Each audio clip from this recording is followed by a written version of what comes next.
Barcelona তাদের প্রাক মৌসুমের প্রস্তুতি চমৎকারভাবেই শেষ করেছে। এশিয়ার সফল প্রাক মৌসুম পর্বের পর এবার স্পেনে অনুষ্ঠিত ওয়ান গ্যাম্পা ট্রফিতে কোমোর বিরুদ্ধে ৫-০ গোলে রোমাঞ্চকর জয় নিয়েছেন কাতালান ক্লাবটি।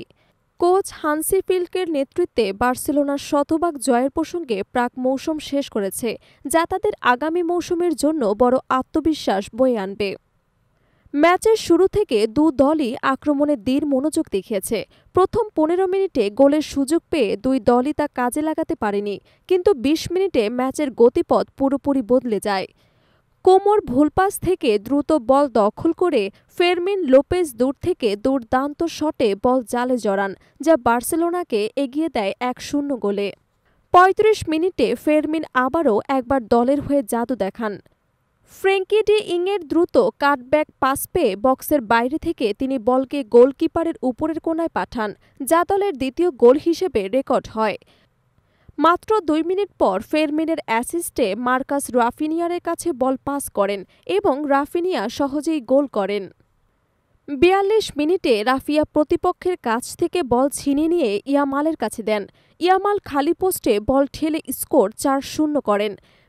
বিরতির আগে র্যাশফোর্ডের কাছে ৫-০ করার সুযোগ ছিল, কিন্তু তিনি খালি পোস্টে গোল করতে ব্যর্থ হন। দ্বিতীয়ার্ধের শুরুতেই মাত্র ৪ মিনিটের মাথায় ইয়ামাল তার স্বাক্ষর ট্রেডমার্ক শটে নিচের কোণায় বল পাঠিয়ে ৫-০ করেন। এরপর ফেরান তরেস একটি গোলের সুযোগ মিস করেন। ম্যাচের ৬০ মিনিটের পর বার্সেলোনা কিছুটা চাপ কমিয়ে দেয়, যদিও কোমো কিছু সুযোগ তৈরি করলেও তারা কার্যকর হুমকি সৃষ্টি করতে পারেনি। শেষ দিকে কোচ ফ্লিক তরুণ এবং রিজার্ভ খেলোয়াড়দের সুযোগ দেন, যারা তাদের দক্ষতা প্রদর্শনের সুযোগ পায়। ম্যাচ শেষে গ্যাম্পা ট্রফি জিতে নেয় বার্সেলোনা। ফেরমিন লোপেজ ছিলেন ম্যাচের সেরা খেলোয়াড়। তার খেলোয়াড়ি মান এবং প্রতিভা স্পষ্ট, এবং তিনি প্রমাণ করেছেন যে দানি ওলমোর মতো তারকা খেলোয়াড়দের সঙ্গে প্রতিযোগিতায় তিনি শীর্ষে উঠে আসতে পারেন। রবার্ট লেভানডোভস্কির অনুপস্থিতিতে মার্কাস র্যাশফোর্ড স্ট্রাইকারের ভূমিকায় মাঠে নামেন, যদিও গোল মিস করেন।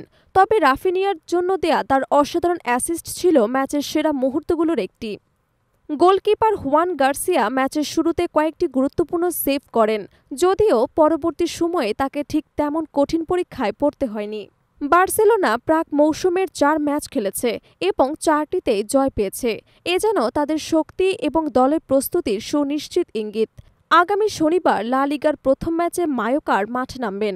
অন্যদিকে কোমো তাদের মৌসুম শুরু করবে কোপা ইতালিয়ার ম্যাচ দিয়ে। এই চমৎকার জয়ের মাধ্যমে বার্সেলোনা প্রমাণ করল যে তারা নতুন মৌসুমে প্রতিযোগিতার জন্য পুরোপুরি প্রস্তুত। কোচ ফ্লিকের পরিকল্পনা এবং খেলোয়াড়দের পারফরম্যান্স আশাব্যঞ্জক। দলটির চোখ এখন সামনে, লা লিগা শুরু এবং বড় ম্যাচে ভালো ফলাফল আনার দিকে।